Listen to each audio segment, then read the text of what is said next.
What's up, nerds? So I just finished Secret Invasion episode 5, the penultimate episode, and we only have one episode left, the season series finale. I'm going to break this sucker down and give you my thoughts while I'm breaking it down, and then I'm also going to give you my overall review at the end.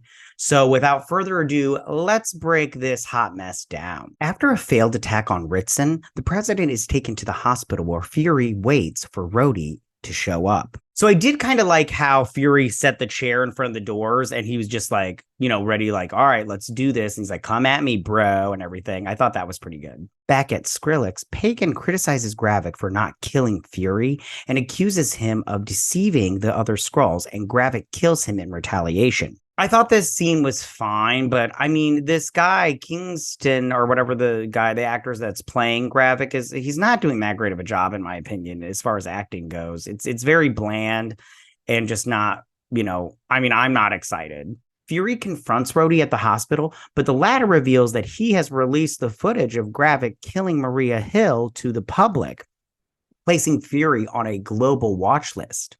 Why didn't later on in the episode, we see Fallsworth, played by Olivia Colman. I'll talk about her in a little bit, but she shoots a Skrull in the hand and his hand turns green. Why didn't Nick Fury shoot him in the hand? Why is Nick Fury so dumb in this show? That's what I don't understand. He's just completely stupid.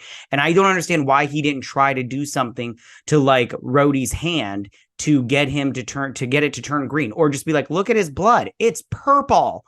Okay, humans don't have purple blood. It was just so nonsensical. Although I did like all the Secret Service men, how they came in and they made a line and everything. I was like, oh, no, that's pretty cool. I like that. A group of Skrulls stage a mutiny against Gravik and attempt to kill him, but it fails and Gravik kills them all, including Beto. More like beta male. They all got tore up by Gravik. I liked that he turned into an actual Skrull.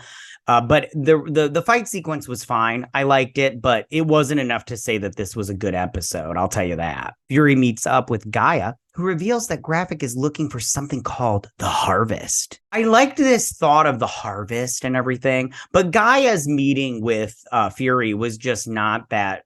Again, it wasn't that exciting. I just thought it was kind of bland and boring. And the Khaleesi is not doing the best of jobs, in my opinion. I mean, the acting is very wishy-washy. They got rid of Ben Mendelsohn, which was arguably the best actor on this show. And this part, I was just so bored. So it's whatever. Fallsworth tracks down Dr. Rosa Dalton, a Skrull in disguise, and questions her about the DNA machine in New Skrullos. Real quick, I called it Skrillex earlier. It's Skrullos. My bad. I was reading through what I wrote down, and I wrote down Skrillex. I can go back and change it, but I'm not going to because it's just funny. But I just want to say something about Olivia Colman in this. First off, I take it back. She's the best actor on this show. She is fantastic. I love Olivia Colman. Her character in this show is the only one that her and Talos are the only ones that I really like. And Talos is gone, so hopefully she sticks around. I didn't like in this scene also where Olivia Colman's character Fallsworth is all like, the males in my species are like this way too. I didn't think I thought this line was an attack on men, and I didn't think it was needed. I didn't think that the male Dalton Skrull was going to kill the female Dalton Skrull because he's a man. I think it was just he had loyalty to Gravik, and I felt like that was just a dig that wasn't necessary. And I really think that the writers of these shows should really pay attention to what they're saying and because I feel like they're just trying to put off, people, men in general. Yeah, or at least that's how I felt about this line and a lot of the shows they put out. Rhodes shows Ritson pictures of New Skrullos, implicating Russia as supportive of the Skrull invasion, and advises him to strike on the compound. Again, I'm all like, why would you want to kill your own people? That's the thing. Skrulls don't really care about other Skrulls, at least Skrull leaders. I mean, they're just shooting each other and killing each other left and right. And I'm all like, but these are your people. And there's only 1 million of you on this planet. Well, you just want to get 1 million people. It may sound like a lot, but when that comes to your race, your entire race, that's not really a lot. I mean, so maybe you should just calm it down with killing all your people. Gravik calls Fury and offers to call off the strike if he brings him the Harvest in person. This part, I was just like, whatever. I'm like, Gravik wants the harvest. And at this point, you don't know really what the harvest is. But at the same time, I personally was just like, I don't care. Gaia and Priscilla hold a funeral for Talos and are later ambushed by a group of Skrulls sent by Gravik, and the pair successfully take down the group. This part, I only liked this part because when they were burning the body of Talos, so he's officially dead, when they were burning his body, I liked how Gaia was all like, I don't know the prayer. And Priscilla was all like, it's okay, I know it. And I thought that this was a good telling of how younger generations these days, and they forget things of the past and they forget things of culture that we don't remember anymore because either somebody didn't like bring it down and teach it to the next generation, or the next generation just didn't care. And I think that that's a failure on our part in terms of teaching the things of old. And some stuff we've forgotten forever, and it's never going to come back because we didn't write it down. It was just one of those things that you verbally taught your lineage. And at some point in time, somebody got lazy and the next generation just didn't care. I also, when they took down this group, I was like, oh, here we go. Girl power. The girls in this show are just telling the men off left and right. And in this one, it was like bad bitches galore. I did like the fight sequences, but at the same time, I was all like, whatever. And I also, were these Skrulls, because their blood looked very red to me. It did not look purple at all, which is Skrull blood. So the whole time I'm all like, are these Skrulls or are these US agents because they're looking for Fury and this is his house? I just didn't know either way. In Finland, Fury leads Falsworth to a grave marked with his name, which contains the harvest, and then he prepares to confront Gravik. But that's where the show ended. So he explains that the harvest is when all the heroes of the Avengers were fighting for Earth in the battle against Thanos.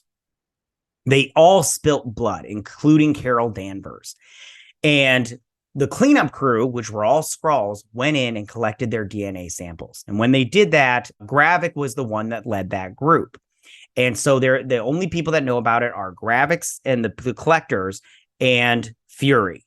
So it's the DNA of all the Avengers put into this little vial, which looks like a memory from Harry Potter. And she says something along the lines of, you set up all these places around the world so Gravik won't get it, and now you're just going to give it to him. He's like, yep, that's about right. And I'm like, yep, that's about how you guys write your shows, all dumb and stuff. But I thought what they would do is they would say that they would mention the Fantastic Four instead, the harvest, instead of the Avengers. I thought that they would be like, oh, there was a family and this is their DNA and they all had superpowers. And I thought that would be a great like tease for the Fantastic Four, but they didn't do that. And I was kind of bummed about it. But at the same time, this show's so boring that I just don't care. And Marvel is so, nonsensical these days that I really could care less. When he's getting ready, I'm just like, man, you wasted a lot of space. Like you wasted one little container for a thing of Altoids. And I'm all like, what's going on here? This is so stupid. And then he gets all ready. He puts the eye patch on. I'm like, dude, we've explained you got your eyeball back. Why are you putting on the eye patch? What? Because it's nostalgia bait. I get it. But at the same time, I'm all like, you're no longer my Nick Fury. So get the hell out of here. And I just did not feel any excitement. All right, he's going to go fight Gravik. Overall, this episode was not thrilling, exciting, anything. It was just, set up for the finale, which is fine, but they could have made it more exciting. I'd say the standout parts were anything with Olivia Colman in it. I love that woman, like I said before. But overall, this show is just not good. It's not good. It's boring at best. I mean, it's very mid. And if you like it, good. I'm jealous that you like it. I'm jealous that people can sit down and watch it and be like, oh my God, that was so good. Because when I watch it the whole time, I'm just like, man, I just wasted 35 minutes of my time. And they said a special guest star, Kobe Smulders. Was that her on the videotape? I'm like, what? I'm like, that counts as a special guest star and everything. But, maybe it does. I don't know how the rules in Hollywood work. She gets her own title card.